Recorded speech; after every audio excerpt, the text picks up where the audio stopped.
मैं और मेरे भैया तीर्थ यात्रा के लिए निकले थे और मैं उनके लिए भोजन पका रही थी।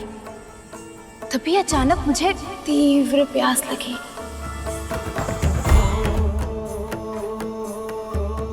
फिर भैया ने कहा कि वो मेरे लिए शीघ्र ही जल लेकर आएंगे, किंतु देखिए ना, वो अभी तक नहीं आए।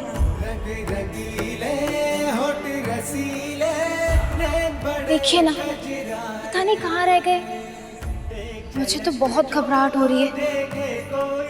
देखिए, मेरा हृदय तीव्र गति से धड़क रहा है। धक, धक, धक।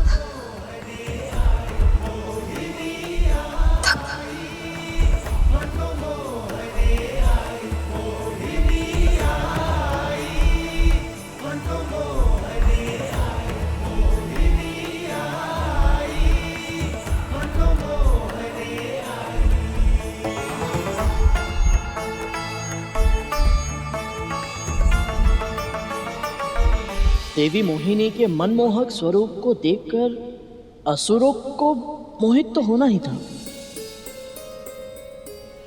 परंतु देवता भी इतने शीघ्र अपनी सुदबुद्ध खो देंगे ये मैंने सोचा ही नहीं था। हमने स्वयं प्रभु को मोहिनी स्वरूप धारण करते हुए देखा था, फिर भी हम उनकी सुंदरता में खोकर सम्मोहित हो गए। तो फिर गरुड़, ये देवता तो जानते भी नहीं है कि जो स्त्री इनके दृष्टि के सामने है उसका निर्माण स्वयं परम प्रभु विष्णु और मां ललिता के अंश से हुआ है। ऐसे में इनका सब कुछ भूल जाना और देवी के रूप में सम्मोहित हो जाना स्वाभाविक ही है। और प्रभु भी तो चतुर है, वो जानते हैं विपदा से घिरी स्त्री को देखकर देवगण अपनी आंखें नहीं फेर सकते। तभी तो कैसे अबला नारी होने का स्वांग रच रहे हैं। लगता है इन्हें बहुत आनंद आ रहा है।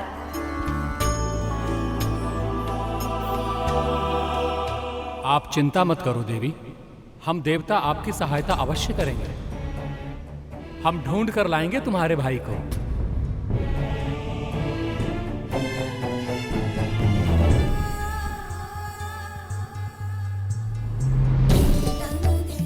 सत्य? आप कितने अच्छे।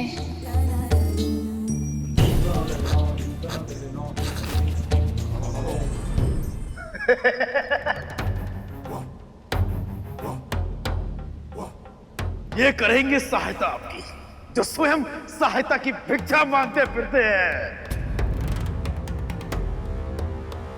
सहायता तो हम करेंगे सुंदरी आपका। ये देखिए कितने बलशाली है हम।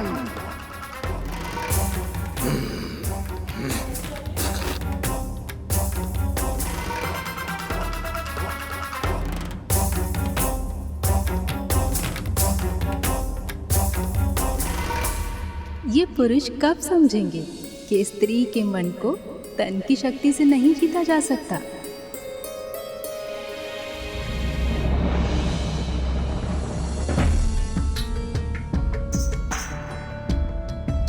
इस पे तो मैंने ध्यान ही नहीं दिया।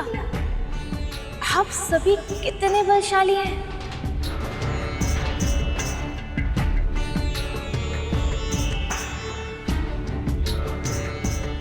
केवल तन की शक्ति है इनके पास, ना तो मन में संयम और ना ही मस्तिष्क में बुद्धि।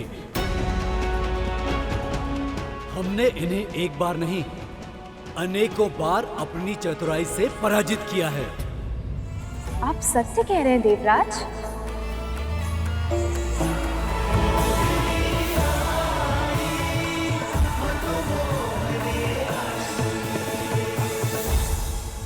अपने सत्य का शंख बजाने की आतुरता में इंद्रदेव सुंदरी को यह बताना भूल ही गए कि इनका वैभव, संपदा, ऐश्वर्य, यहाँ तक कि स्वर्ग भी ये हमसे हारे हुए हैं। ये केवल छलिया है, छलिया।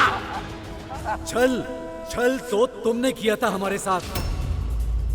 संजीवनी विद्या का सहारा लेकर हमसे युद्ध किया था तुमने।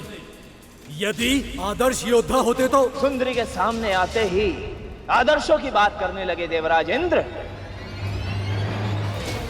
यदि मैं इन्हें बता दूं कि कैसे कैसे छल किए हैं तूने हमारे साथ, तो ये तुम्हारी ओर दृष्टि भी नहीं डालेंगी, है ना सुंदरी?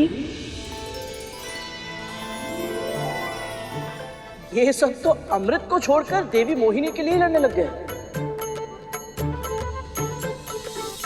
अच्छा, तो देवी सामने है, इसलिए हम पर झूठा लांछन लगाना चाहते हो। पर सच तो ये है कि हमने कभी कोई छल किया ही नहीं तुम असुरों के साथ, और जो हुआ है वो तुम्हारे अपने कर्मों का ही परिणाम था। सुंदरी के दृष्टि में आदर्शवादी बनने का प्रयत्न कर रहे हैं। और वैसे भी बात करने के अतिरिक्त इन्हें आता भी क्या है? साहस है तो आओ, बाहुबल से युद्ध करो। आओ। बस बस बस कीजिए।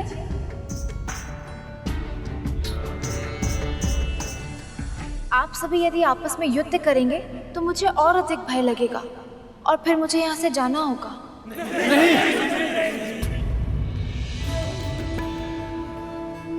मत जाओ। बैठ जाइए, कृपया करके बैठ जाइए।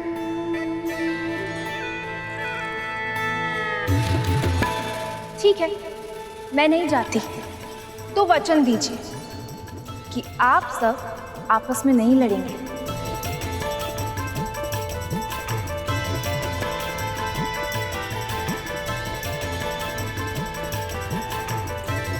अच्छा, तो मुझे ये बताइए कि मेरे आने से पहले आप लोग किस बात पे झगड़ रहे थे?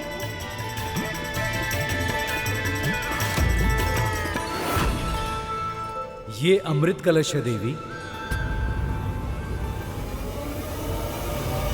और इस पर केवल हमारा अधिकार है। इनका अधिकार केवल झूठ बोलने पे है। कलश अमृत पर हमारा अधिकार है। हम असुरों का अधिकार, हमारा अधिकार है। हमारा अधिकार है।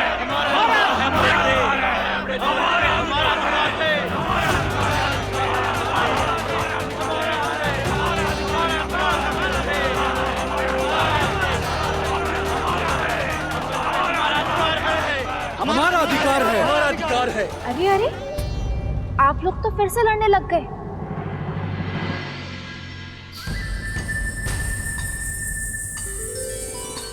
देखिए, इस कलश में जो भी है आप सभी के लिए पर्याप्त है।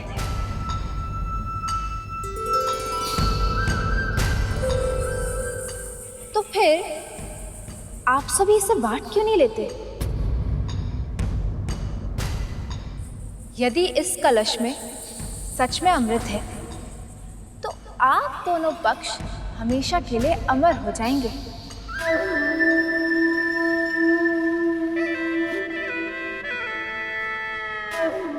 फिर कोई किसी पे आक्रमण भी नहीं करेगा, क्योंकि जब मृत्यु ही नहीं होगी तो युद्ध का लाभ ही क्या, है ना?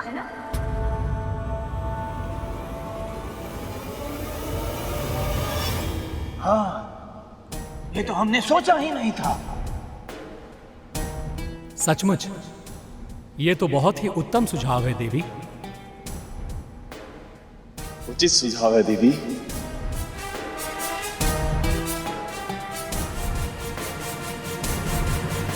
पर ये बंटवारा करेगा कौन? अरे देवता ही नहीं, हम तो स्वयं विष्णु पर भी विश्वास नहीं करते, क्योंकि ये देवता विष्णु के प्रिय है, और इसलिए ये विष्णु सदैव से ही हम असुरों के साथ पक्षपात करता आया है। हाँ, जगत स्वामी के लिए इनके मन में कितने गलत विचार हैं, जो हर कण कण में समाया है। वो किसी से क्या भेदभाव करेगा? ये तो असुरों के कर्मों के फल है, अन्यथा वो भी इस अमृत के समान अधिकारी होते। विश्वास तो हमें भी असुरों पर नहीं है।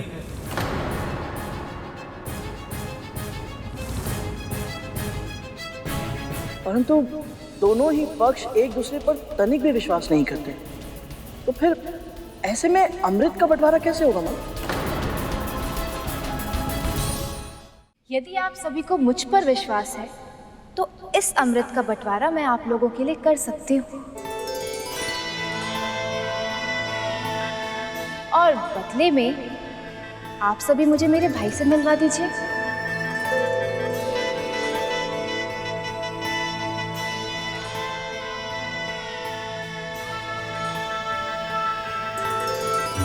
प्रभु की योजना तो बहुत ही अनोखी है,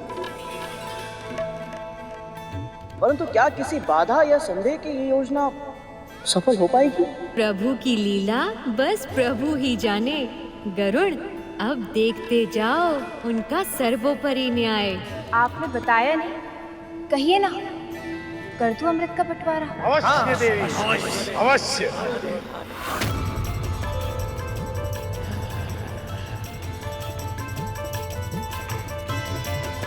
और आप देवता कर, कहिए ना, कर दूं अमृत का बंटवारा?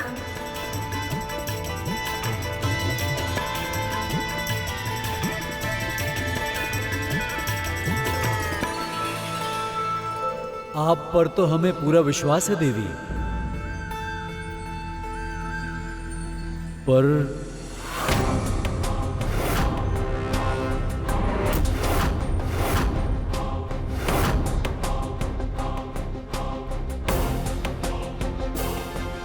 देवराज इंद्र अन्य देवताओं का स्वभाव असुरों के समान नहीं है। इन्हें देवी मोहिनी से मोह अवश्य है, परंतु अमृत का आकर्षण भी है। ये कभी नहीं चाहेंगे कि अमृत का बंटवारा हो, और वो भी असुरों के साथ। यदि इन्होंने देवी मोहिनी को मना कर दिया तो प्रभु की सारी योजना ही असफल हो जाएगी ना। गरुड़, शेष, चिंता मत करो। देवी मोहिनी के इस मनमोहक रूप में प्रभु के साथ साथ माँ ललिता का अंश भी सम्मिलित है।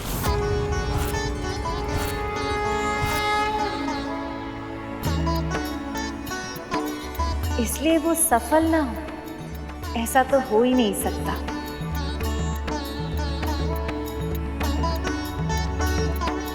पर क्या आपको मुझ पर विश्वास नहीं है?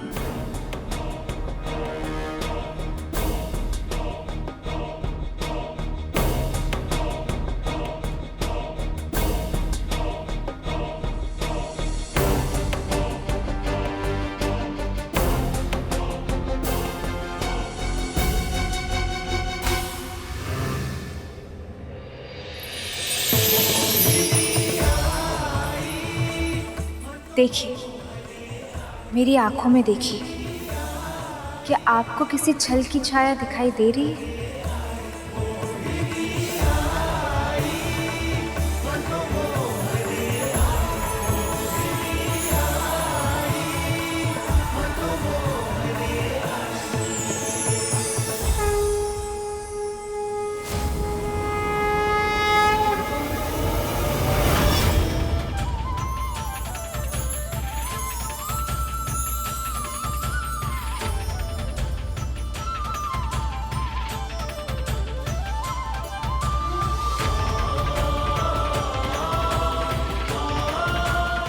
प्रभु,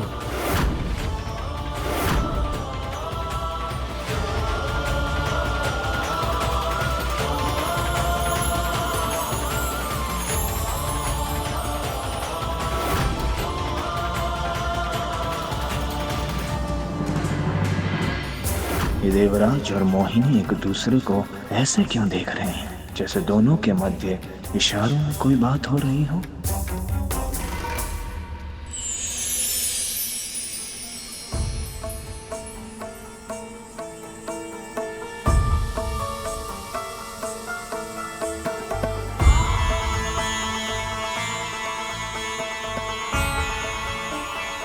प्रभु के बाद तो आप पर ही भरोसा है देवी मोहिनी।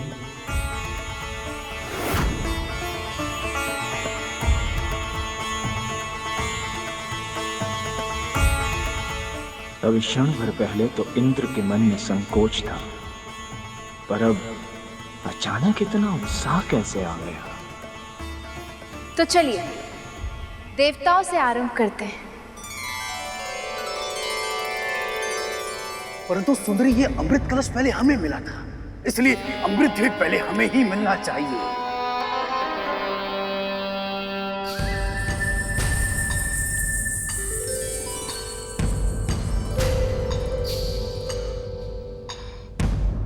आप छाछ तो पीते होंगे ना बाहुबली? हाँ, पीते हैं। तो आप ये भी अवश्य जानते होंगे कि एक छाछ को जब घड़े में लंबे समय तक रखा जाए तो उसका तरल द्रव ऊपर की ओर तैरने लगता है और उसके वास्तविक गुणों वाला भाग नीचे बैठ जाता है घड़े के तल में। बस ऐसा ही इस अमृत के साथ भी है। अमृत का सर्वोत्तम भाग उसे ही मिलेगा जो सबसे अंत में इसका पान करेगा। पर यदि अंत तक आते आते अमृत समाप्त हो गया तो?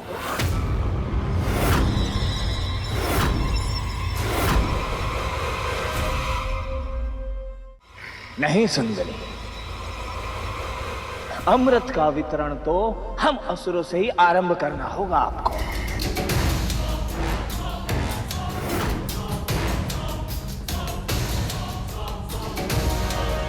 तुम सब अपना निर्णय देवी मोहिनी पर थोप नहीं सकते। हाँ, ये निर्णय केवल देवी मोहिनी का होना चाहिए। इसमें हस्तक्षेप करने का किसी का अधिकार नहीं। हस्तक्षेप नहीं अग्नि, सुझाव है ये, सुझाव। सुझाव भी नहीं, अधिकार है हमारा।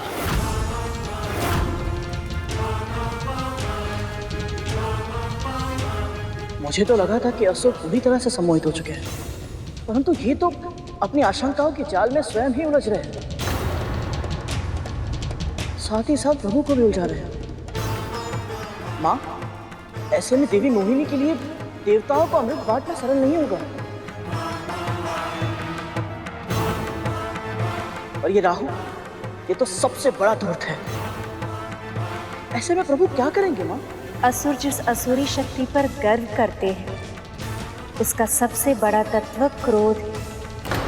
और क्रोध किसी भी प्राणी के सोचने की और समझने की शक्ति को समाप्त कर देती है। मैं प्रभु के मन को जानती हूँ। वह असुरों के विरुद्ध उनके सबसे बड़े अवगुण क्रोध का प्रयोग करेंगे। तुम देवता हमारे विरुद्ध सुंदरी को भड़का रहे हो, और तुम असुर देवी मोहिनी के भोलेपन का लाभ उठा रहे हो। हमारा अधिकार है।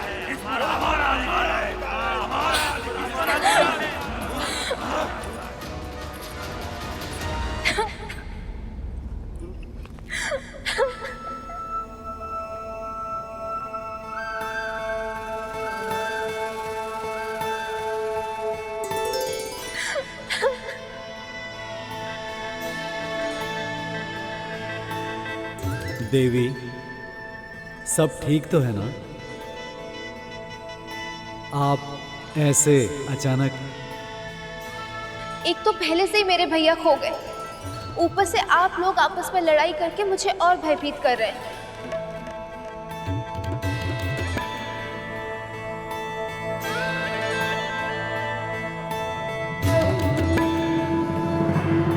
भैया विष्णु ने हम स्त्रियों के इस लक्षण को कुछ अधिक ही अच्छी तरह समझ लिया, वो भी इतनी शीघ्र।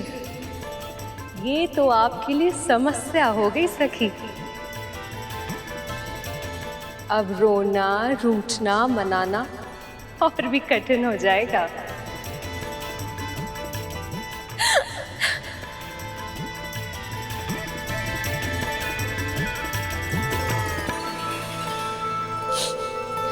मैंने सोचा था कि मैं प्रसन्नता से इस अमृत का वितरण करूंगी और आप लोग शांति पूर्वक इसे ग्रहण करेंगे। आपका भी कार्य हो जाएगा और मेरा ध्यान भी बढ़ जाएगा। किंतु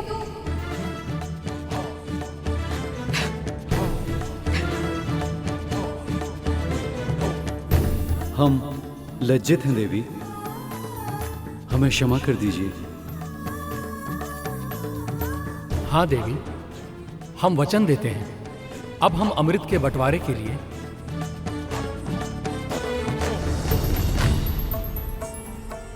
असुरों से झगड़ा नहीं करेंगे।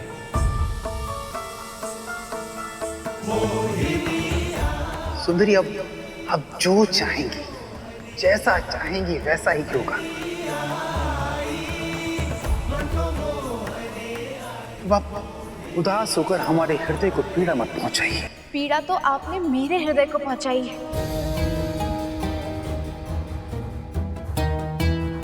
मैंने पहले ही कहा था कि आप लोग लड़ाई नहीं करेंगे, किंतु आप में से किसी ने नहीं सुना। चलिए क्षमा मांगिए, कान पकड़ के उठक बैठक करिए।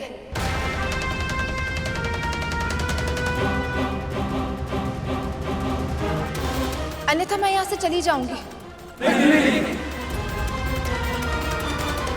असराओ!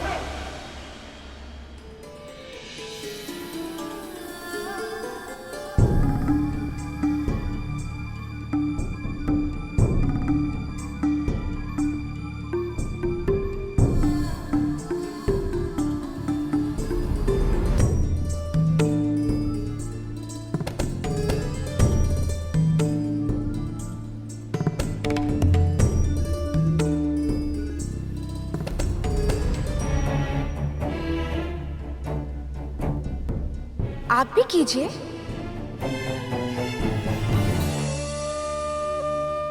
ठीक है, मैं चली जाऊँ। नहीं, अब हम करते हैं।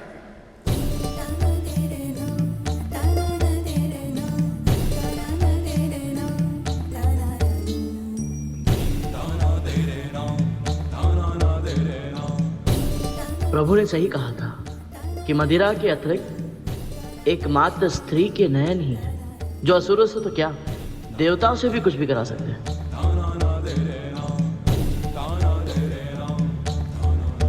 जो कल्पना से भी परे था, प्रभु ने उसे संभव बना दिया। अद्भुत प्रभु, अद्भुत।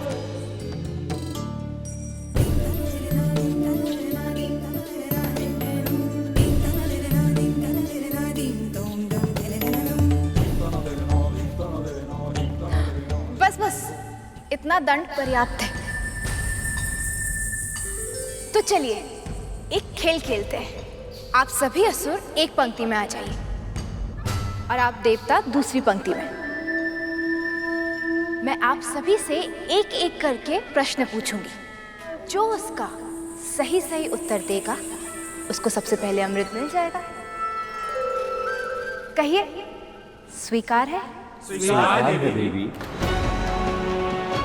आपको स्वीकार है? स्वीकार है, स्वीकार है।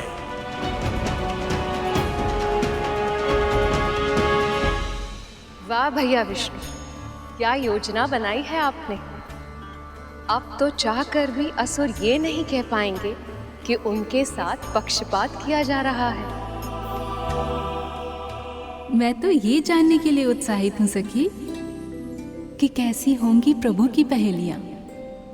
आनंद की वर्षा करने वाली होंगी माँ, क्योंकि अब उन पहेलियों के कारण प्रभु ने अमृत के आनंद को 2 गुना और बढ़ा दिया है। एक ओर देवताओं को जीवन का अमृत प्राप्त होगा और दूसरी ओर हम सभी को इन पहेलियों के रूप में ज्ञान का अमृत प्राप्त होगा।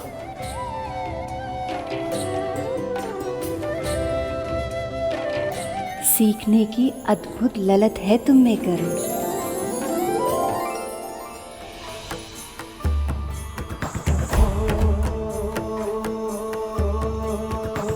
कुसुम कली है, खिली खिली है, सुंदर छैल छबीली, गौरांगी मधुर सजीली, कामिनी नारी नवेली, रंग रंगीले होठ रसीले नैन बड़े कजरारे एक झलक जो देखे कोई तनवर जीवन हारे मोहिनी आई मन को मोहने आई मोहिनी आई मन को मोहने आई मोहिनी आई मन को मोहने आई मोहिनी आई मन को मोहने आई मोहिनी आई मन को मोहने आई मोहिनी आई मन को मोहने आई मोहिनी आई मन को मोहने आई मोहिनी आई मन को मोहने आई मोहिनी आई मन को मोहने आई मोहिनी आई मन को मोहने उत्तम, अति उत्तम, अद्भुत। जो उत्तर बताए वो पुरस्कार पाए, जो अमृत पिए वो अमर हो जाए। पर उससे पहले पूछो तो मेरा प्रश्न। बोलो बोलो बोलो, पृथ्वी से भारी है क्या?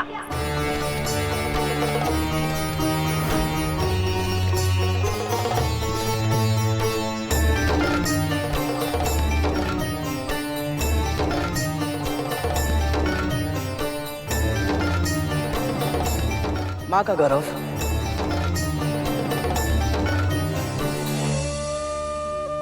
पृथ्वी से भारी केवल एक ही वस्तु है, माँ का गौरव।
धन्यवाद प्रभु, ये सब बस आपकी कृपा दृष्टि के कारण हुआ है।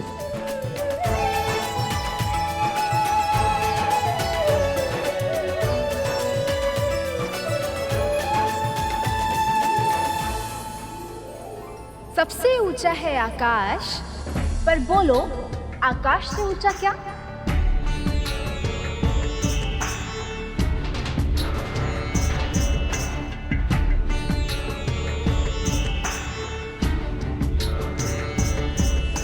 पिता।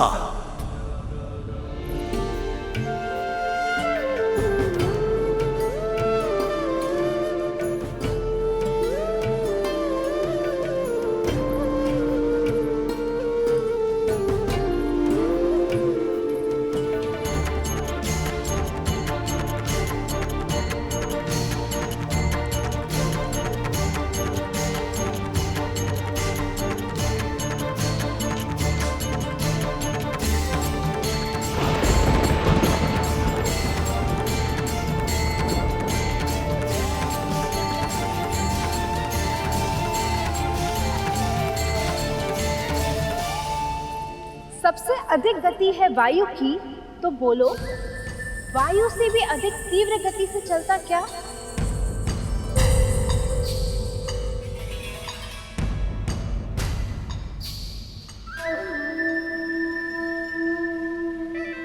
मन।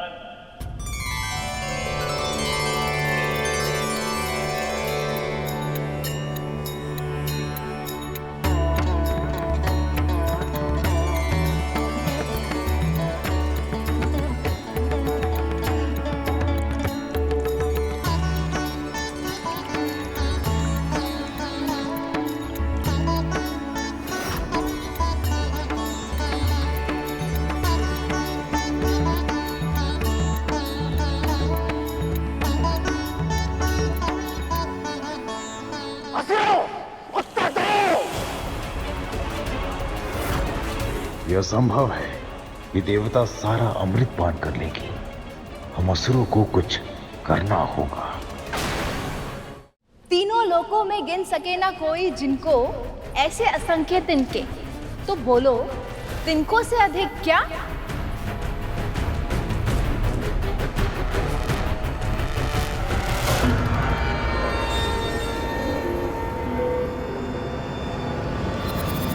चिंता।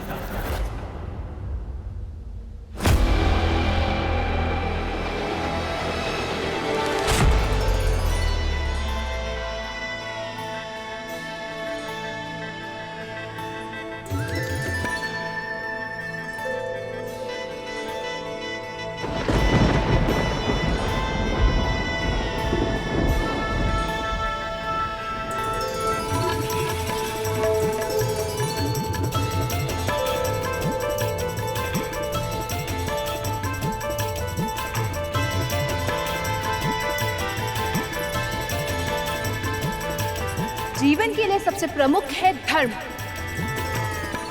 पर बोलो धर्म के लिए सबसे प्रमुख है क्या? दक्षता।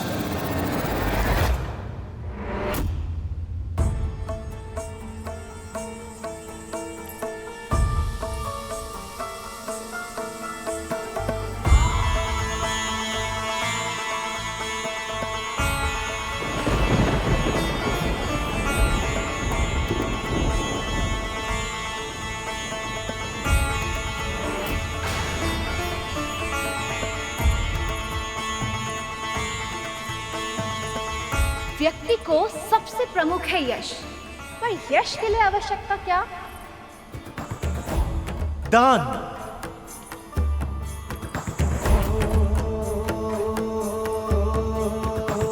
कुसुम कली है, खिली खिली है, सुंदर छैल छबीली, गौरांगी मधुर्य सजीली, कामिनी नारी नवेली, रंग रंगीले। हर प्राणी की अभिलाषा है स्वर्ग, पर स्वर्ग के लिए प्रमुख है क्या?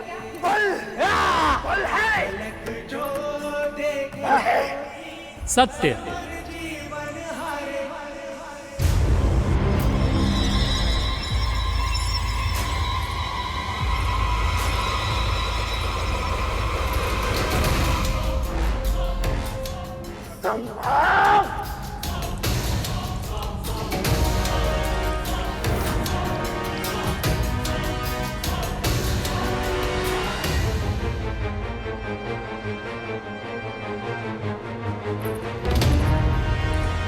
सभी की आशा है सुख, पर सुख का साथी क्या? शील।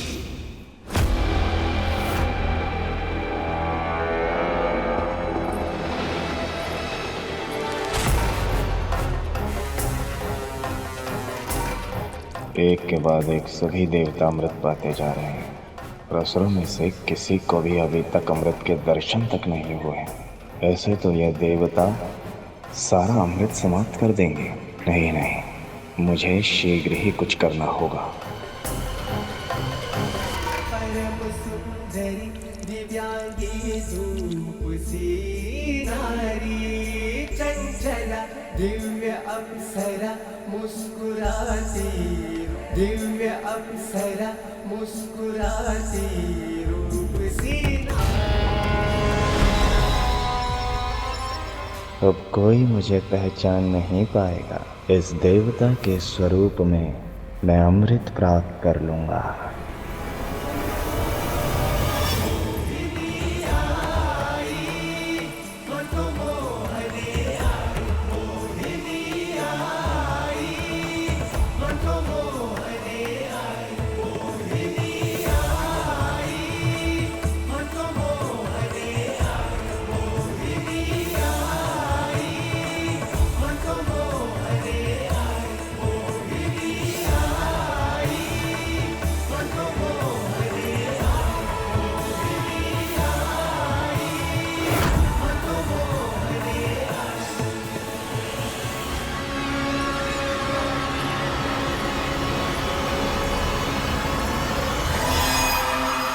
देवताओं की पंक्ति समाप्त होने वाली है। लगभग सभी का अमृत मिल गया है, परंतु असुरों में से कोई भी अमृत को छू तक नहीं पाया। वज्रांग और राहुल इस पराजय को कैसे स्वीकार करेंगे?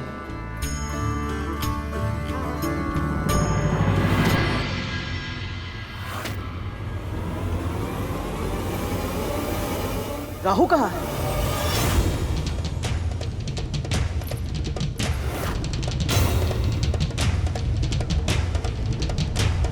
अभी तो राहु यही था, फिर अमृत बंटवारे को मध्य में छोड़कर भला वो अचानक कैसे कहीं जा सकता है?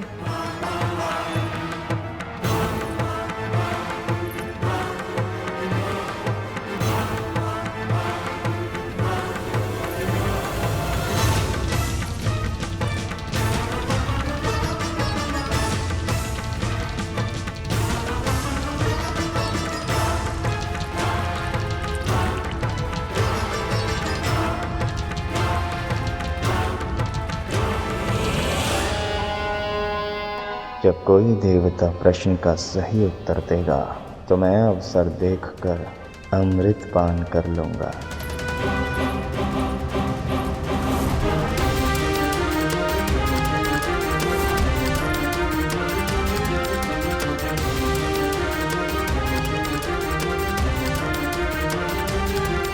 ऐसा क्यों प्रतीत हो रहा है कि कुछ अनुचित होने वाला है?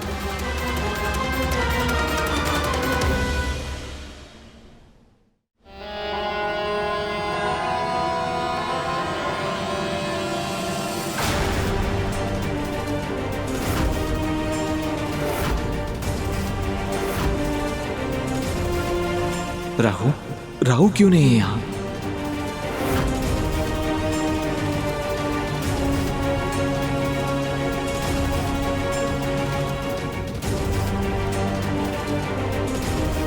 देवों की पंक्ति में ये अंतिम व्यक्ति कौन है? ये तो देवता नहीं है। चंद्रदेव कौन है वो?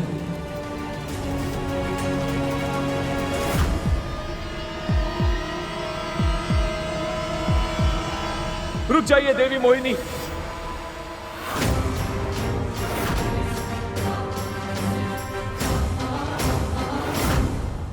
देव नहीं है ये।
राहु राहु राहु।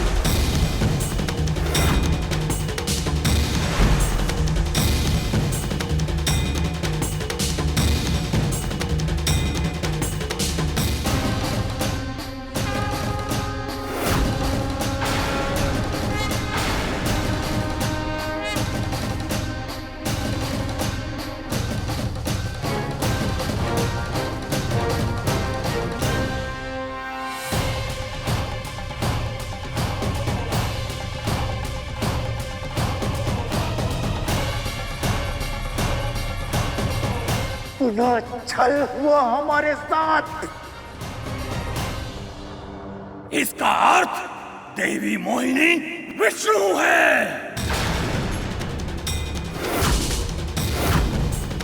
तुमने दुष्टता की सारी सीमाएं पार कर दी हैं राहु, अब तुम्हें दंड मिलेगा।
शीश कटने के बाद भी इसके धड़ और शीश दोनों में प्राण है। माँ, ये कैसे संभव है? वो इसलिए कर क्योंकि अमृत के एक बूंद को उसने पी लिया है।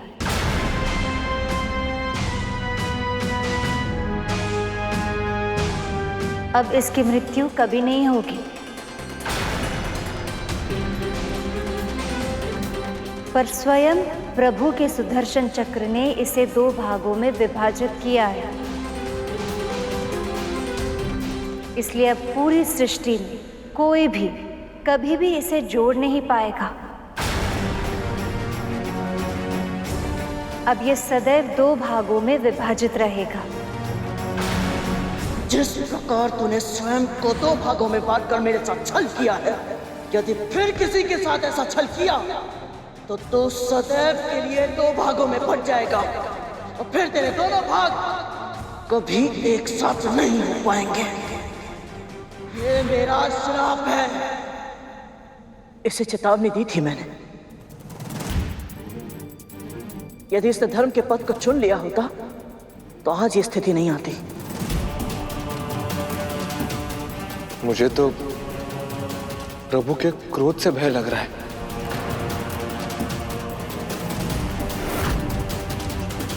छल, फिर से छल किया है तूने विष्णु मेरे साथ। मेरा शीश काटकर तूने यह सिद्ध कर दिया है कि हम असुरों के साथ तू कभी न्याय कर ही नहीं सकता।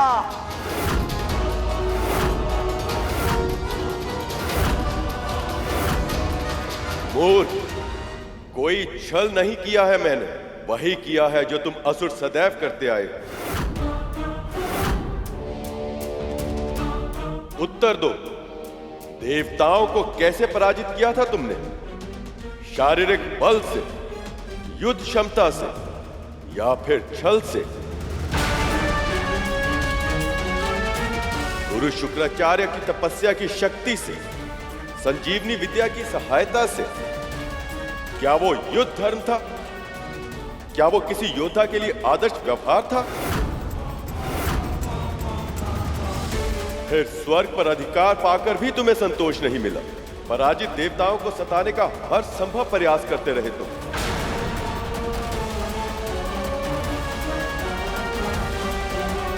यहां तक कि अपनी मां समान देवी अदिति की तपस्या भंग करते समय उनके प्राण तक लेने का प्रयास किया। देवताओं की माता अदिति, ये भीषण तप अपने पुत्रों को स्वर्ग का सिंहासन पुनः दिलाने के लिए कर रही है, परंतु उन्हें ये स्मरण नहीं है कि हम उनका ये उद्देश्य कभी पूर्ण नहीं होने देंगे। ऐसे अधर्मियों का शासन स्वर्ग पर तो क्या, पूरे ब्रह्मांड में भी यदि कहीं होगा तो मैं उसका विरोध अवश्य करूंगा।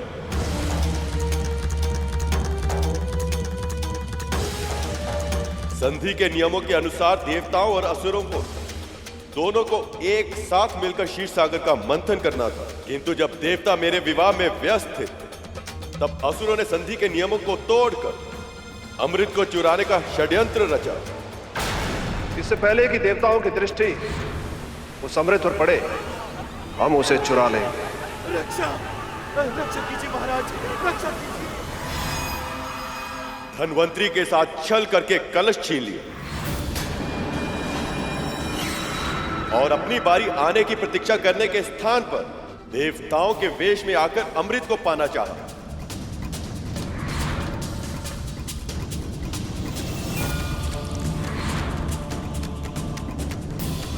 जो स्वयं छल पर छल करता आया हो, उसे दूसरों के कार्यों पर आपत्ति उठाने का कोई अधिकार नहीं।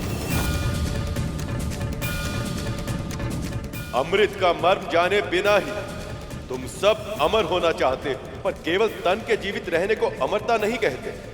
सच्चे अर्थों में केवल वही प्राणी अमर होता है जो तन के ना रहने पर केवल अपने कर्मों के कारण अन्य प्राणियों के हृदय और मस्तिष्क में सदा सदा के लिए जीवित रहे।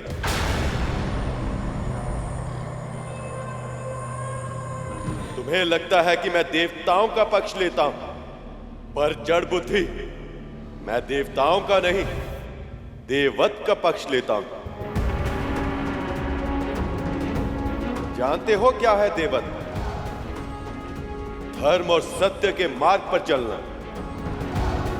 मन में दया का व्यवहार रखना, दूसरों के साथ परोपकार करना और अपनी शक्ति सामर्थ्य का उपयोग संसार के कल्याण के लिए करना।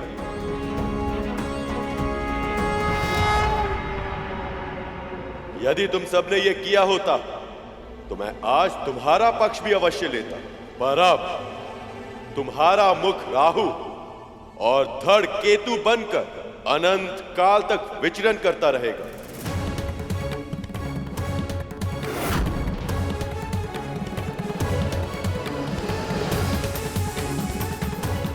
ताकि आने वाले समय में संसार को यह स्मरण रहे कि देववत के बिना अमृत को प्राप्त नहीं किया जा सकता।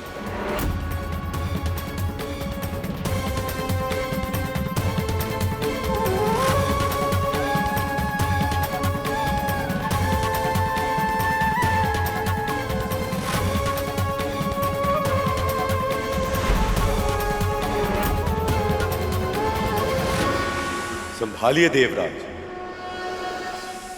आज से अमृत आपका हुआ।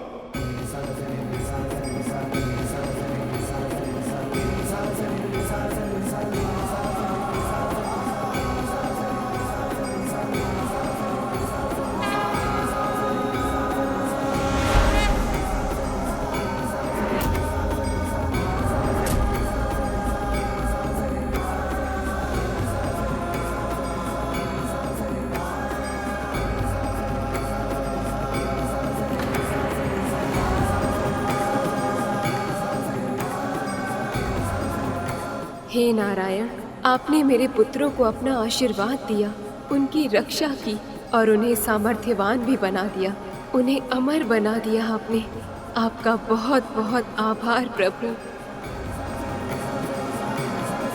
मेरी अनुपस्थिति का अनुचित लाभ उठाए देवताओं ने और नारायण ने भी इनका साथ दिया, पर मैं इतनी सरलता से पराजय स्वीकार नहीं करूंगा।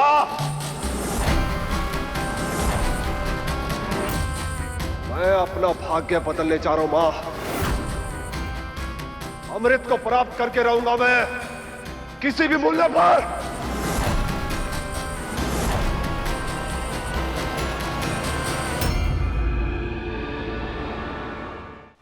जिस क्षण की कल्पना खुली आंखों से स्वप्न देखने पर विवश कर देती थी, आज वो क्षण सत्य हो गया है।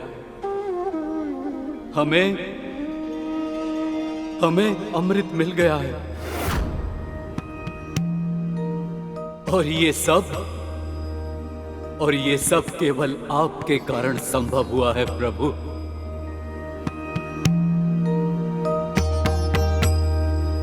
मंथन को सुनिश्चित करने के लिए आपने कच्छप का अवतार लिया।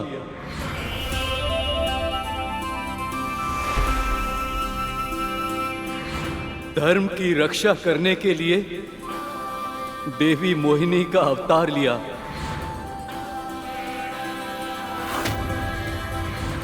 और स्वयं इस कलश की रक्षा की।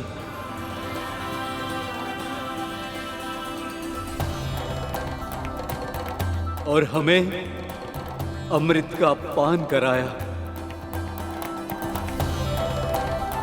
आप धन्य हैं नारायण, आपका कोटि कोटि आभार।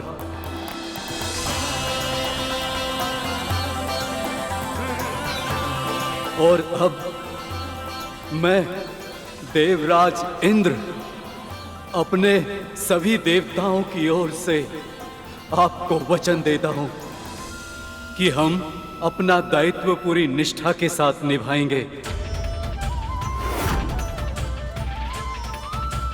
और समाज के कल्याण के लिए अपने जीवन को समर्पित कर देंगे। आप सबसे यही अपेक्षा है। आप अपने निश्चय में सफल रहे। आपका कल्याण हो।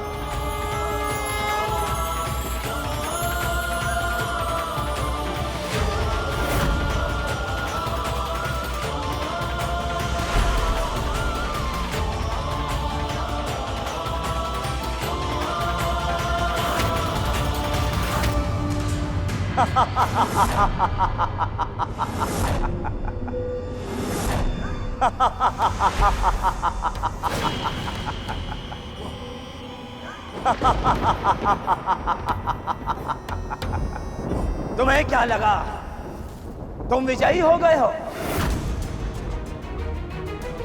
पर ये तो बस एक झड़प थी। देवासुर संग्राम तो अभी शेष है और निरंतर चलता रहेगा अनंत काल तक, क्योंकि अब केवल तुम ही नहीं, मैं भी अमर हूं। अमर!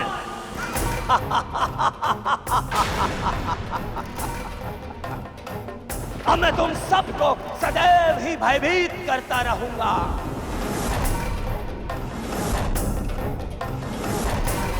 सूर्य और चंद्र ने मेरा भेद खोला था ना,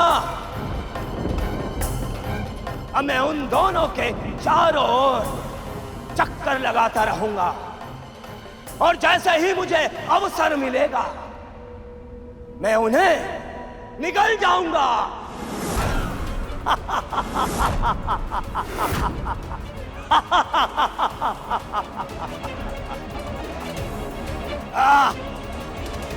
कितना दुष्ट है ये राहु।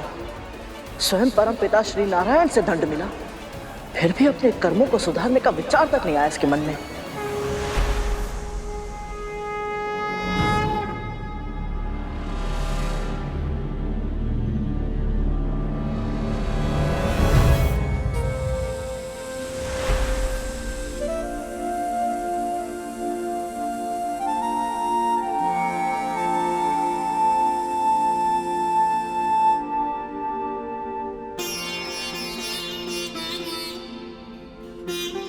जिसके मन में अपने कर्मों को सुधारने का विचार आ जाए, वो असुर कैसे हो सकता है कर? प्रभु, आपका ये मोहिनी अवतार अपने उद्देश्य में सफल रहा। बहुत बहुत बधाई हो प्रभु।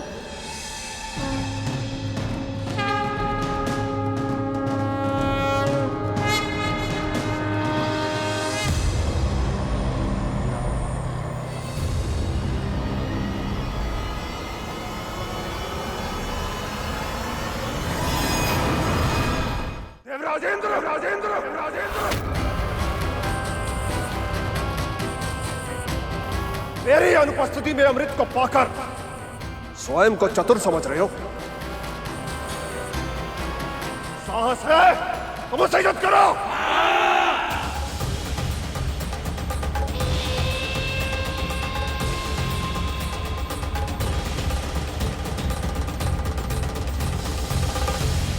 आपने इन असुरों को कितने अवसर दिए, कितनी बार समझाया, कितनी बार इनके अपराधों को क्षमा किया, परंतु ये असुर ये समझना ही नहीं चाहते कि अमृत के योग्य ही नहीं। और आपके निर्णय के बाद अमृत छीनने के लिए इन्होंने देवताओं पर आक्रमण किया।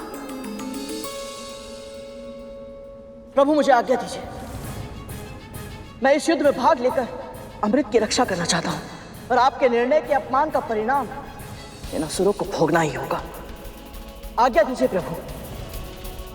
अमृत की एक भी बूंद ऐसे किसी भी प्राणी को नहीं मिलनी चाहिए जो इसके योग्य ना हो। जाओ कर, धर्म युद्ध तुम्हें पुकार रहा।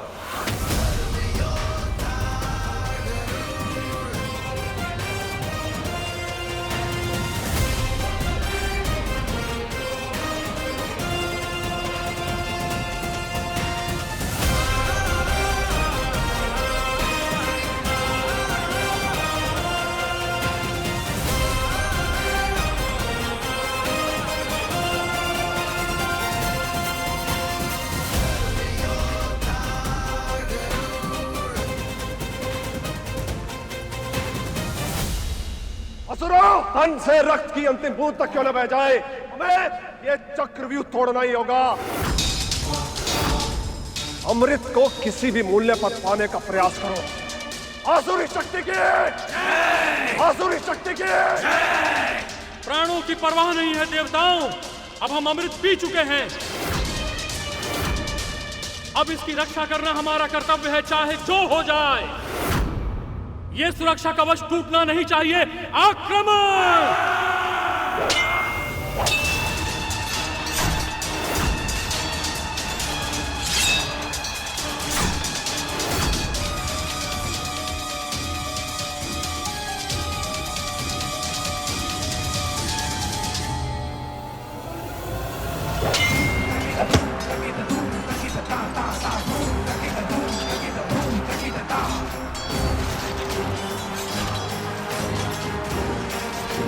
काहू को मिले दंड को देखकर असुर अपनी प्रवृत्ति के कारण अपना ही नाश करने पर तुले हैं।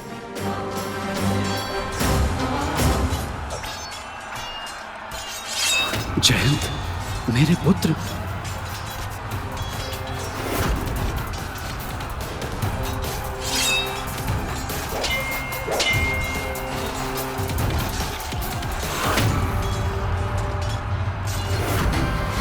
अपने पुत्र को कोई हानि नहीं पहुंचने दूंगा मैं।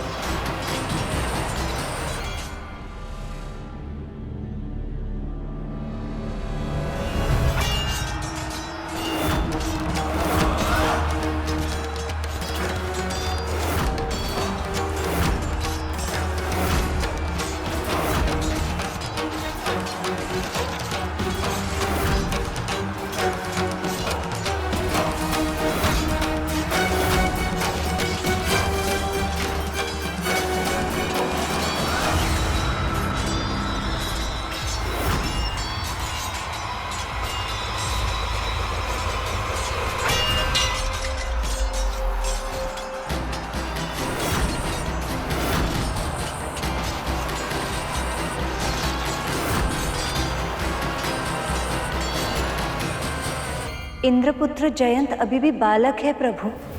एक बालक पर वार करके बलि ने युद्ध के नियमों का उल्लंघन किया है। प्रभु, अब देवराज इंद्र क्या करेंगे? अपने पुत्र की रक्षा या अमृत की?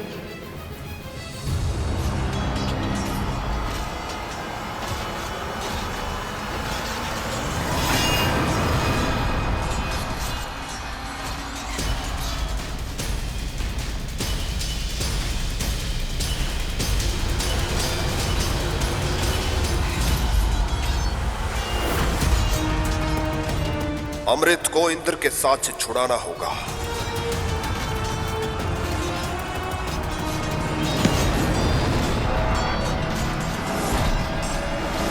यदि अमृत गिर गया तो अनर्थ हो जाएगा।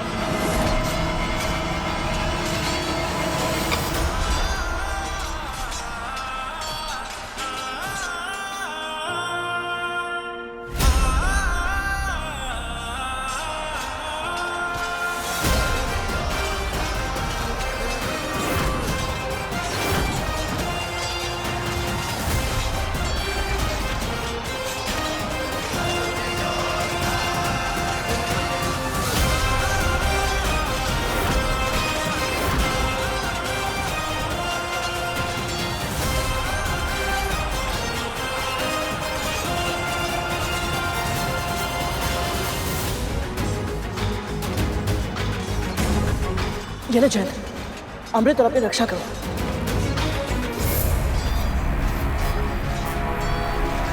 अमृत कलश अपने हाथों में लेने के बाद भी गरुड़ के मन में इसे पीने का विचार नहीं आया।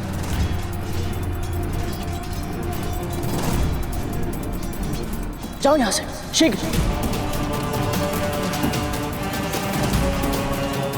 गरुड़, जयंत के साथ जाओ और अमृत को स्वर्ग तक पहुंचाने में उसकी सहायता करो। जाओ।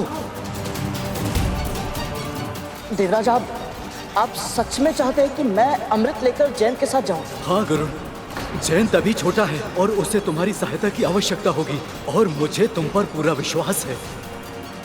अब परीक्षा होगी गरुड़ के व्यक्तित्व की।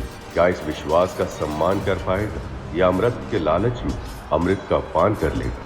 अब शीघ्रता करो और जाओ यहाँ से, जाओ। जो आ गया, चलो जयंत।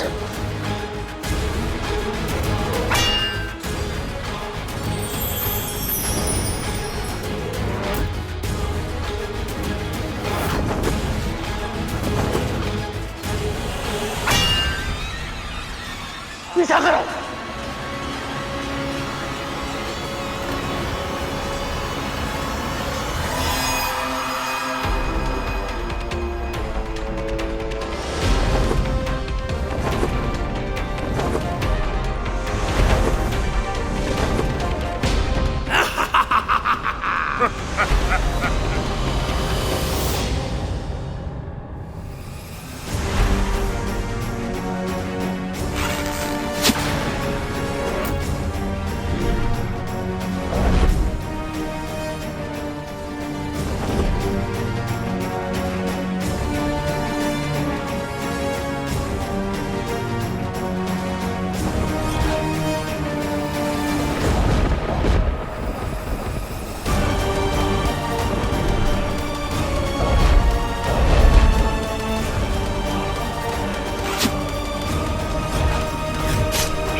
प्रभु, अमृत की 4 बूंदें गिर गई। ये भी विधाता की योजना का भाग है शेष। भारत खंड के 4 नगर हरिद्वार, प्रयाग, उज्जैन और नासिक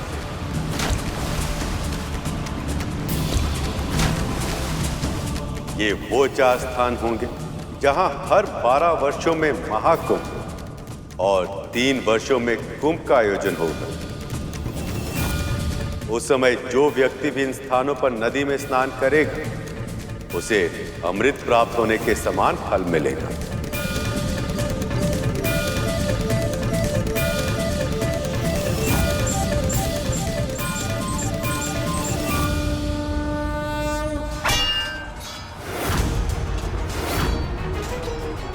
बस बहुत हो चुका, अब इस युद्ध को समाप्त करना ही होगा।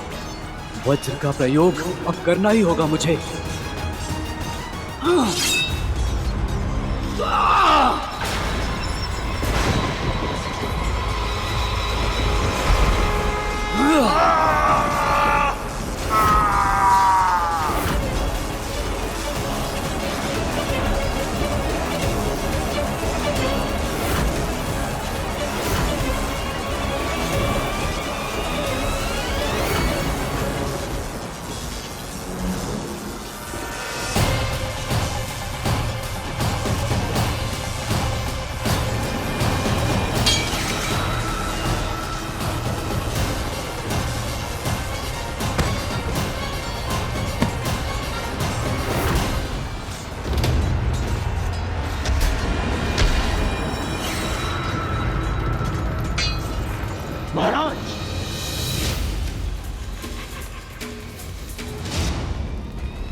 महाराज बलि अचेत हो गए हैं।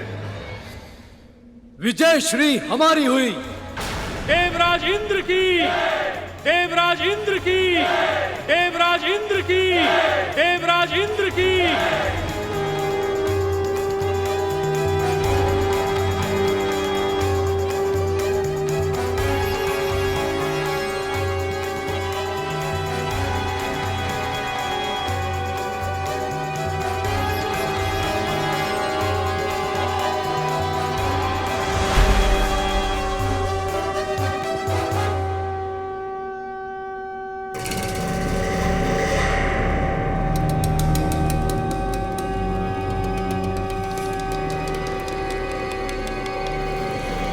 ये देवराज इंद्र का शंखनाद है। तो क्या असुर सम्राट बलि पराजित हुए? अवश्य ही देवता जीत चुके हैं। उसके बिना ये विजय शंखनाद बजाना असंभव है। तो अब क्या करें हम?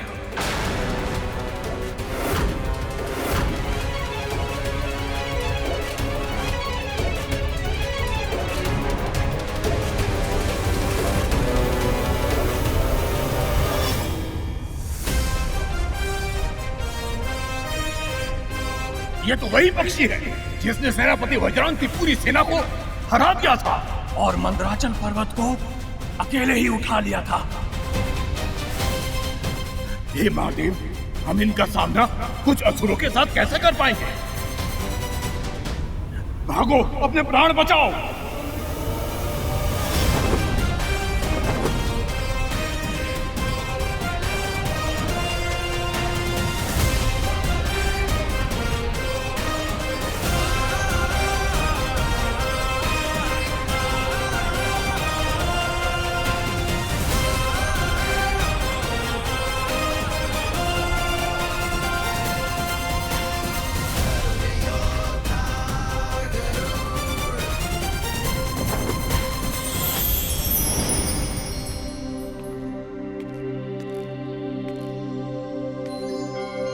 मुझे और अमृत को यहाँ तक सुरक्षित पहुँचाने के लिए आपका आभार गरुड़। आभार की आवश्यकता नहीं है जैन, ये तो मेरा कर्तव्य था। चलिए इसे सुरक्षित भीतर रख देते हैं। नहीं जैन, स्वर्ग में प्रवेश करने का अधिकार अब तक मैंने अर्जित नहीं किया है। मेरा कर्तव्य तो बस तुम्हें और अमृत को यहाँ सुरक्षित पहुँचाना था, तो मुझे लौटना होगा। सचमुच आपकी कर्तव्य निष्ठा अद्भुत है गरुड़।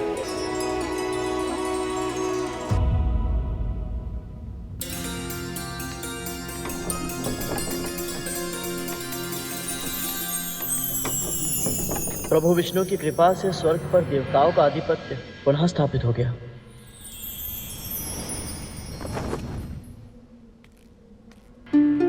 इस अमृत को किसी सुरक्षित स्थान पर रखना होगा।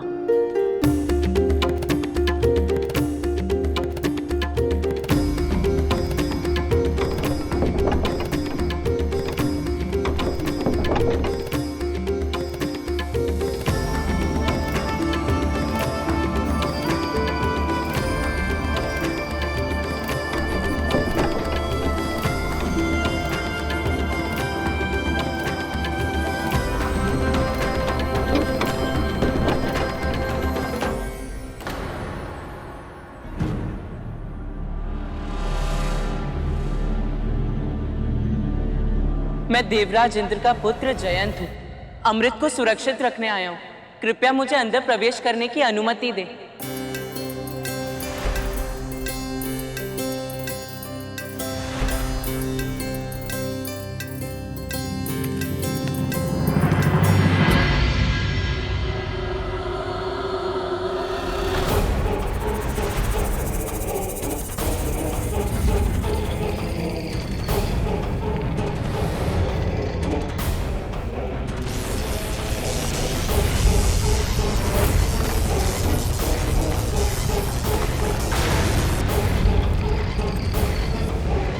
ये दोनों सर्प की प्रतिमा पिताजी के भूलोक पर रहते सर्प भाइयों की तो नहीं हो सकती।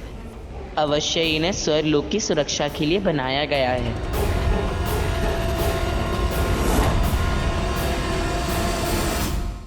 हे अंत्य सर्पों, मैं देवराज इंद्र का पुत्र जयंत हूँ। अमृत को यहाँ रखने आया हूँ। अब इसकी सुरक्षा का दायित्व आपका है।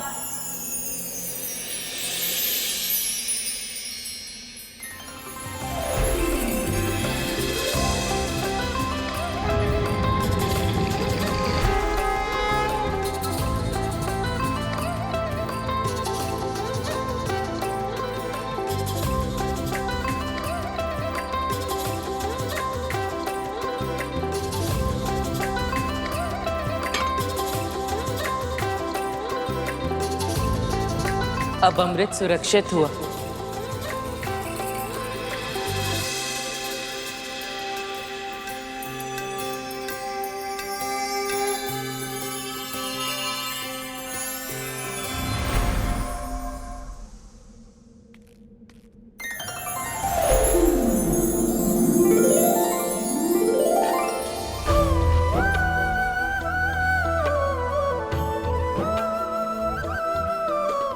आपका कोटि कोटि आभार प्रभु।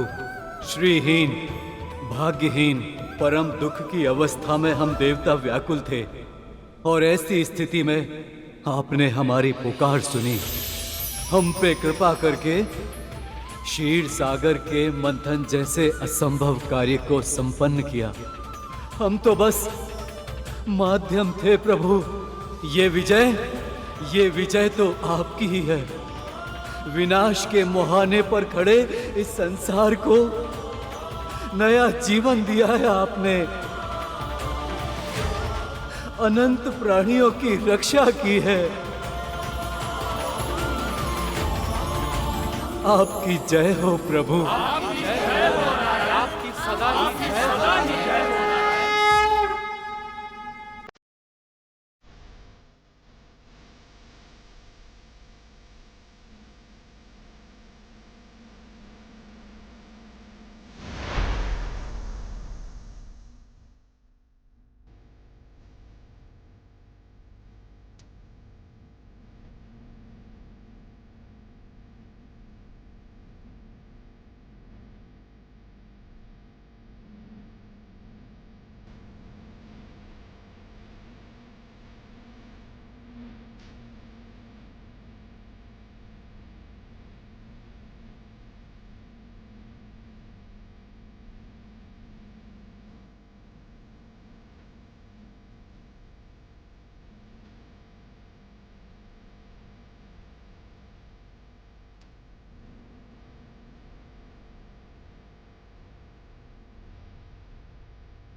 गणेश, नारद, सखा, ब्रह्मदेव, गुरु बृहस्पति और आप सभी देवी देवताओं को मेरा बहुत बहुत आभार।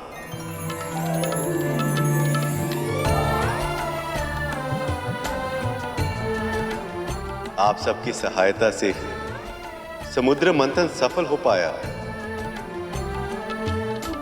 आप सबकी सम्मिलित शक्ति ने वो कर दिखाया जो कुछ समय पहले कल्पना से भी परे था।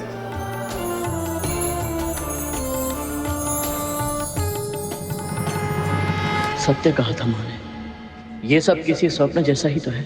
इतने समय तक वैकुंठ में रहने के बाद यहाँ से लौटने का तनिक भी मन नहीं कर रहा, परंतु माँ को अकेले भी तो नहीं छोड़ सकता।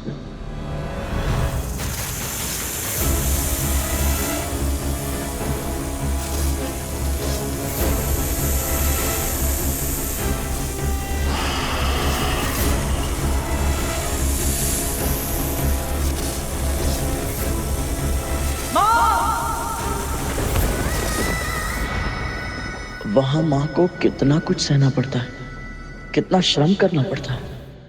और इस मंथन में मंदराचल का योगदान कोई चाहे भी तो भूल नहीं सकता।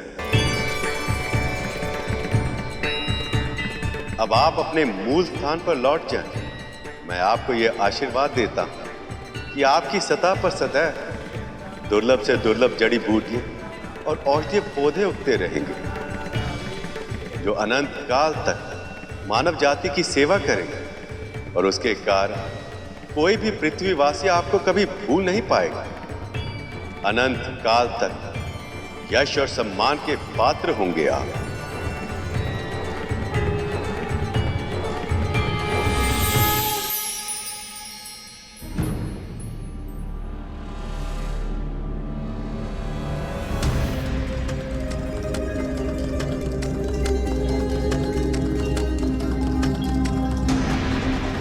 अब समय आ गया है सखा, वासुकी को उसके घाव से मुक्ति देकर उसे अपना आशीष प्रदान करें।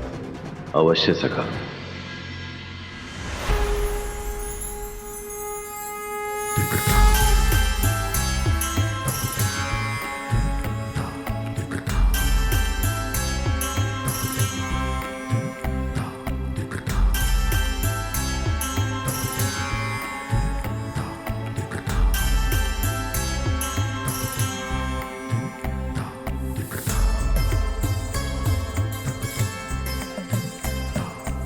हे नीलकंठ महादेव, अपने चरण में मुझे शरण देकर मुझ पर दया करें।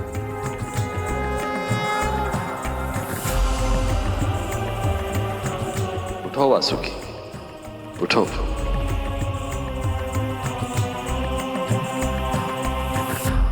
इस मंथन में अतुलनीय योगदान देकर तुमने मुझे अत्यंत प्रसन्न किया है वासुकी।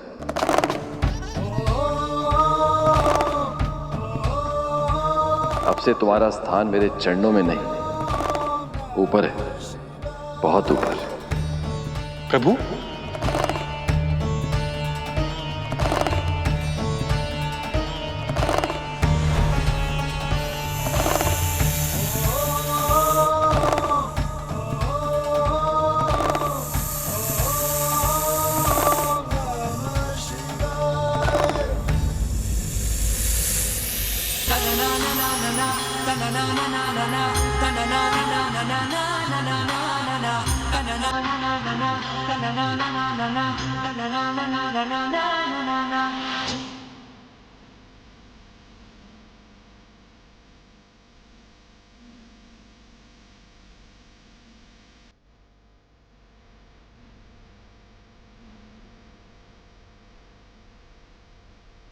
अब ते वासुकी सदैव मेरे कंठ पर वास करेगा। जो प्राणी श्रावण माह में नागों की पूजा करेगा उसे मेरा विशेष आशीर्वाद प्राप्त होगा। नागेश्वर महादेव शिव की। नागेश्वर महादेव शिव की नागेश्वर महादेव शिव की जय। नागेश्वर महादेव शिव की जय। नागेश्वर महादेव शिव की जय। मां के आशीर्वाद के बिना संसार का कोई भी कार्य सफलतापूर्वक संपन्न नहीं किया जा सकता। आपकी प्रार्थना की शक्ति ने ही हमारी विजय को संभव बनाया है मां। आपको कोटि कोटि प्रणाम।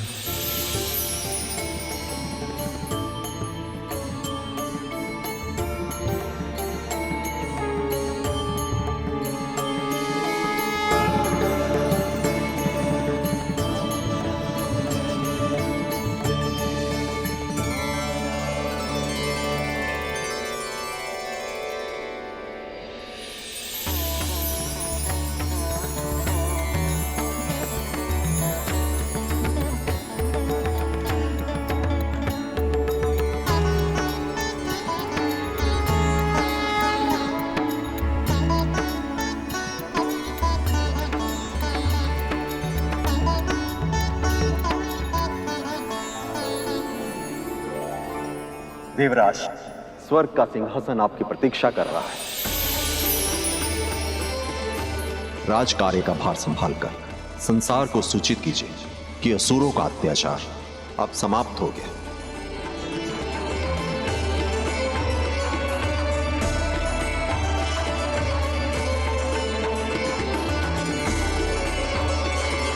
हे परम पिता, परम प्रभु नारायण, आपकी कृपा के कारण ही आज हम सब इस शुभ क्षण के साक्षी बन पाए हैं।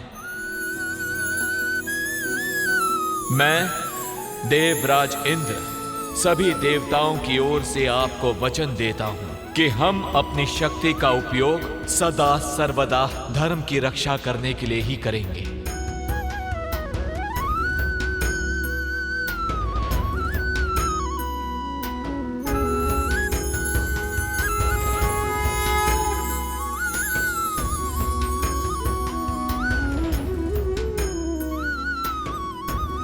देवराज इंद्र की, देवराज इंद्र की, देवराज इंद्र की, देवराज इंद्र की, देवराज इंद्र की, देवराज इंद्र की, देवराज इंद्र की, देवराज इंद्र की।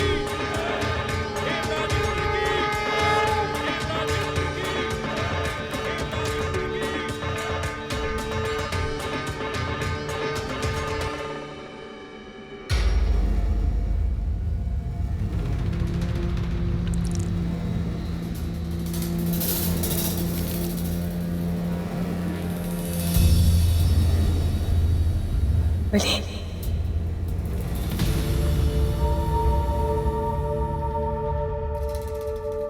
गुरुदेव,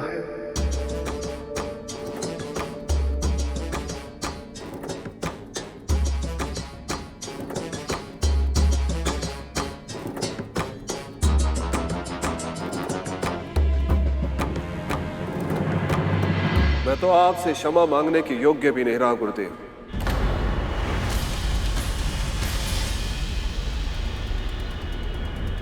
आपने बार बार चेतावनी दी थी मुझे कि मंथन में भाग मत लेना, और मैंने आपके सुझाव नहीं माने।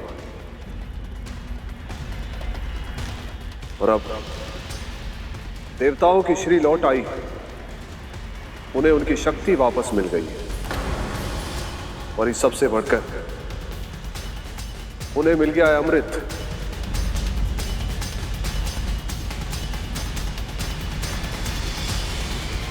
मां, मैं आपका स्वप्न पूरा नहीं कर पाया। स्वर्ग का राज सिंहासन भी गंवा दिया मैंने, और इस सब में देवताओं के छल बल से अधिक योगदान मेरी मूर्खता का है। पुत्र,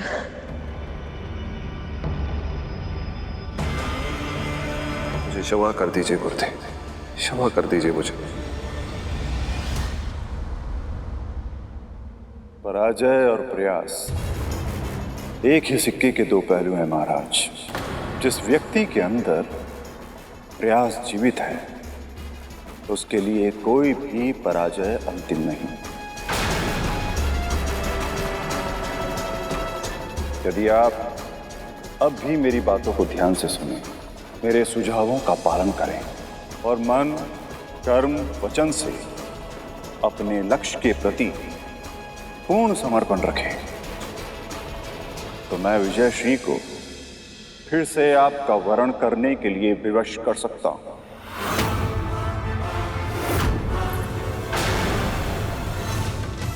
और जो कुछ भी आपने खोया है, वो सब कुछ और उसके अतिरिक्त बहुत कुछ आप प्राप्त कर सकते हैं।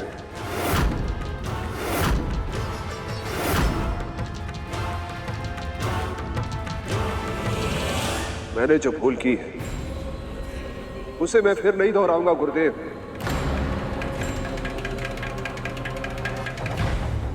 आपके हर सुझाव का आदेश की तरह पालन करूंगा। आपके दिखाए मार्ग पर चलूंगा मैं।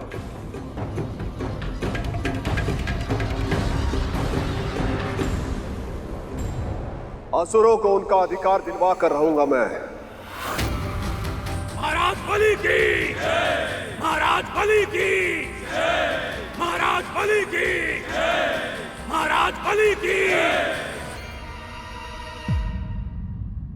प्रभु, मां, न जाने मेरे मन में भावनाओं का जोहर उमड़ रहा है। एक ओर तो मैं बहुत प्रसन्न हूं कि हमारा उद्देश्य सफल हुआ, परंतु दूसरी ओर मैं दुखी भी हूं कि अब हमारा कार्य समाप्त हो गया।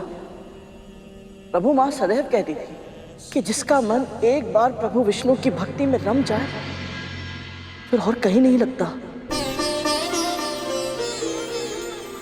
माँ के इस कथन का अर्थ आज से पहले मैं कभी समझ नहीं पाया था प्रभु, परंतु अब वैकुंठ में रहते हुए यथासंभव आपकी सेवा करते हुए जिस आनंद का अनुभव मैंने किया है उसका वर्णन करना असंभव सा लगता है। एक और तो मुझे यह लगता है कि मैं अपने प्रभु को छोड़कर कहीं कभी ना जाऊं, परंतु तुरंत मेरा मन यह भी कहता है कि मैं अपनी मां को भी अकेले नहीं छोड़ सकता।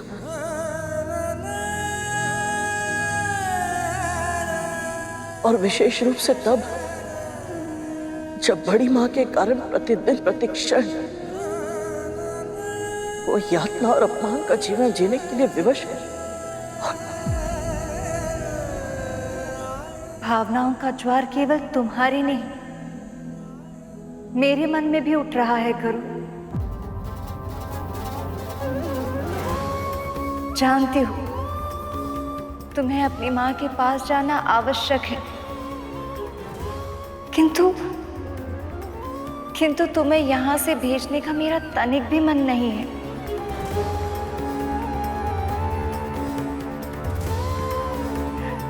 आशा की किरण की तरह मिले थे तुम मुझे जब मैं स्वामी के प्रतीक्षा में व्याकुल थी।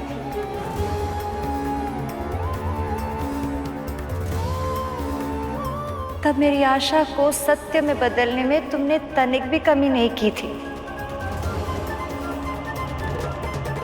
समुद्र मंथन जैसे विराट कार्य को सफल बनाने में तुम्हारा अद्भुत योगदान है करुण। देवी लक्ष्मी सत्य कह रही हैं गरुड़, पर स्मरण रहे जीवन में कभी कुछ भी स्थायी नहीं होता। आज देवी विंता को तुम्हारी आवश्यकता है, इसलिए तुम वैकुंठ और हमें छोड़कर जा रहे थे, पर शीघ्र ही हम फिर मिलेंगे।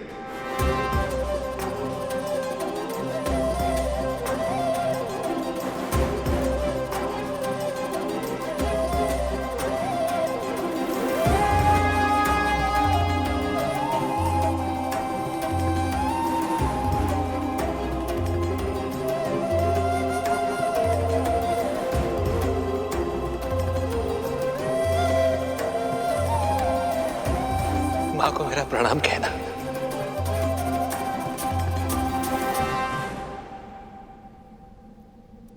आज्ञा दीजिए प्रभु। माँ,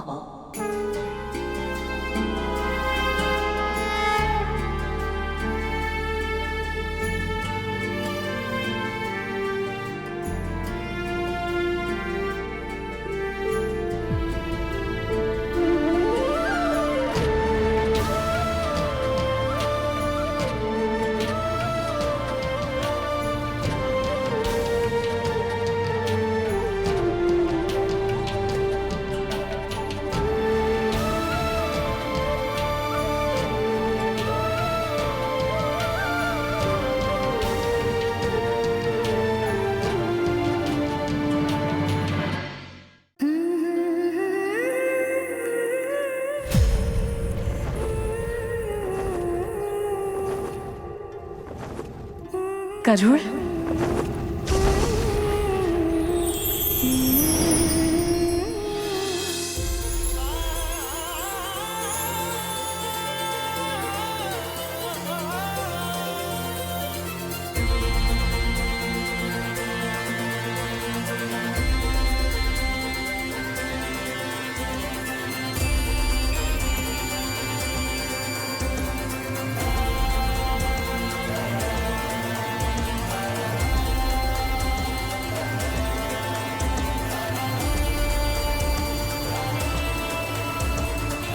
माँ, क्या हुआ? अभी कुछ ही समय पहले तुझसे मिलकर आ रही हूँ, फिर भी ऐसा लग रहा है जाने कब से नहीं देखा तुझे। मैं भी बिल्कुल ऐसा ही अनुभव कर रहा हूँ माँ। आपके आंचल की छाव में जो सुख है वो और कहीं नहीं है। बस कर, अब अधिक बातें मत बना, तुझे देखकर ही पता चल रहा है। तू यहाँ आ तो गया है, पर अपने मन का एक भाग वैकुंठ में ही छोड़कर आया है। सच बता, वहां की स्मृति सता रही है ना तुझे? आपको सब कुछ पहले से कैसे पता चल जाता है माँ?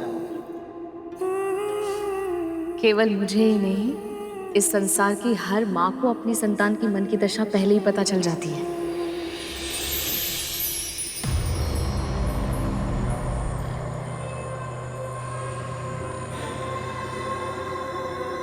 आ गया तू?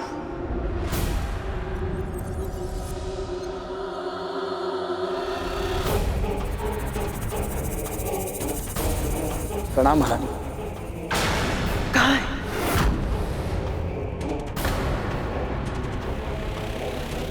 तू रिक्त हाथों से क्यों आया है? मेरे भाग का अमृत क्यों नहीं लाया तू?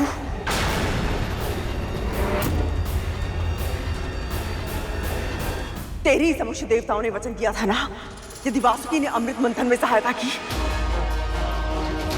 तो मेरे पुत्रों के भाग का अमृत उन्हें अवश्य मिलेगा। तो फिर अमृत कहाँ है?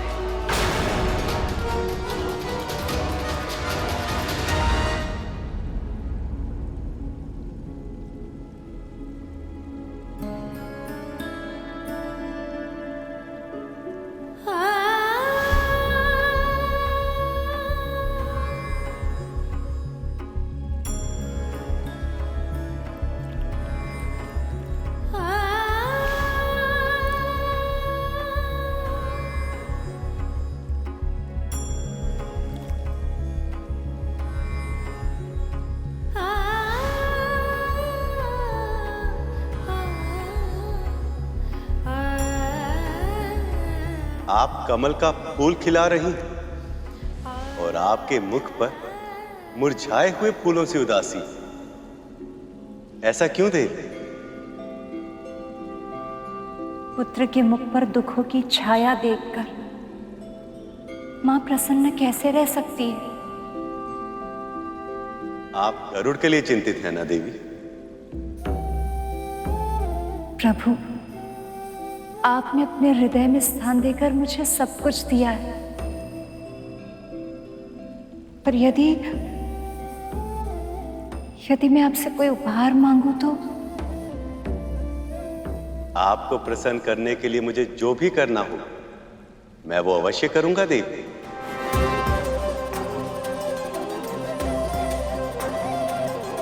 प्रभु, मैं विंता और करुण को दुख में नहीं देख सकती। आप कुछ कीजिए ना, उन्हें दासत्व से मुक्त करने के लिए उनकी सहायता कीजिए ना प्रभु।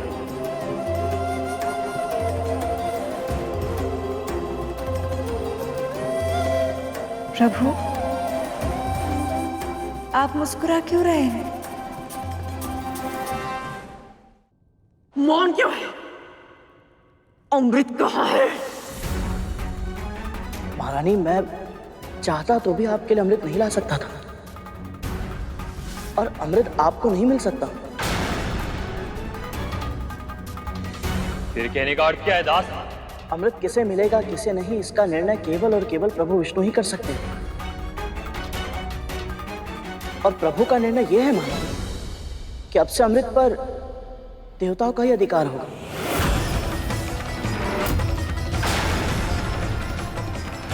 यहां तक कि असुरों को भी अमृत नहीं मिला है। ये कैसे संभव है? जब वासुकी को लेके जाना था तब देवताओं और असुरों दोनों ने सहमति दी थी कि मेरे पुत्रों में भी अमृत बांटा जाएगा। परंतु जो वस्तु उनकी थी ही नहीं, उसके लिए सहमति देने का अधिकार भी नहीं था उनके पास। उन्होंने आपको ऐसा वचन दिया था जो वो कभी पूरा नहीं कर सकते थे। यह निर्णय केवल और केवल श्री नारायण का ही है। पता है, जब राहु ने छल से देवताओं की पंक्तियों में बैठकर अमृत का पान किया तो प्रभु ने अपने सुदर्शन चक्र से उसका शीश धड़ से अलग कर दिया था। अमृत ग्रहण करने के बाद भी उसका जीवन मृत्यु से भी बुरा है। महारानी, मेरा सुझाव तो यही है कि आपको अमृत को भूलकर प्रभु के निर्णय को स्वीकार कर लेना चाहिए।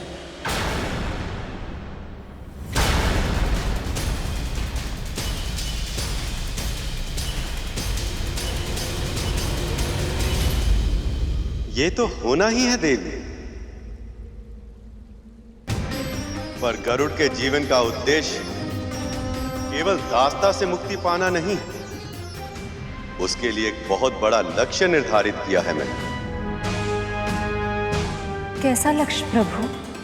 इंद्र से सहस्त्र गुना अधिक बलवान होने का वरदान गरुड़ को एक विशेष कारण से मिला, क्योंकि आने वाले समय में उसे मेरा वाहन बनना, क्योंकि आने वाले समय में उसे मेरा वाहन बनना, क्योंकि आने वाले समय में उसे मेरा वाहन बनना, क्योंकि आने वाले समय में उसे मेरा वाहन बनना।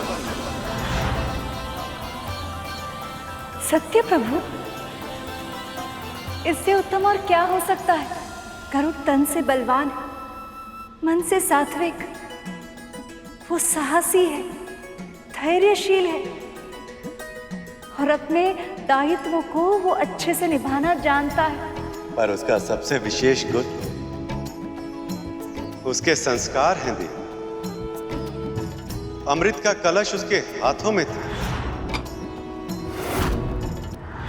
किंतु तब एक बूंद पीने तक का विचार उसके मन में नहीं आया।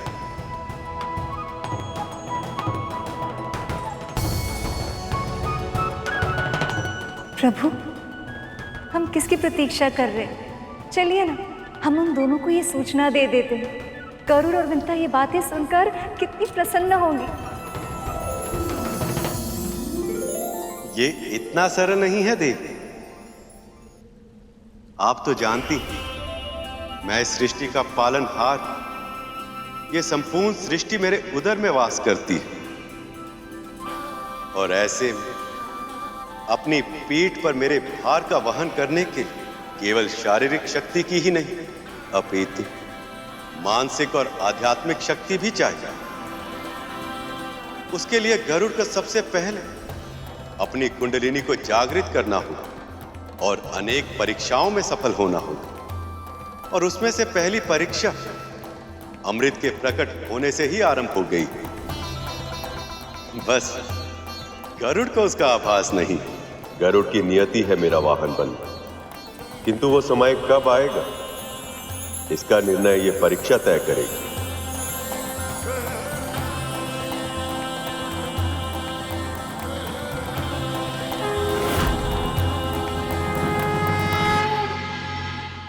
पक्षीराज गरुड़ के साहस भरे कारनामे देखने के लिए चैनल को सब्सक्राइब करें और साथ ही बेल आइकॉन दबाना न भूलें।